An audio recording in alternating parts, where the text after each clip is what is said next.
for today's ulam nga pala, nagluto ang tiyuhin ko ng pork bupis. At sa mga hindi nakakaalam, gawa ito sa atay ng baboy. Wala namang okasyon pero espesyal ang ulam namin ngayon.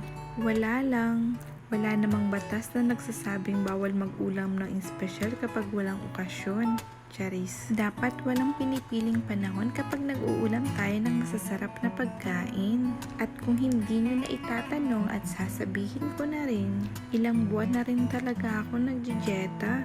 Pero parang wala din namang effect sa akin. Obvious naman kung bakit, diba? Pero okay lang yan. Dahil simula ngayon, kakalimutan ko na talagang mag-dieta. Charis. Sa sobrang hilig ng pamilya namin kumain, #walang magda-diet sa pamilyang ito. Natakam ko na naman ba kayo? O siya, hanggang dito na lang muna. Mabalo sa panonood.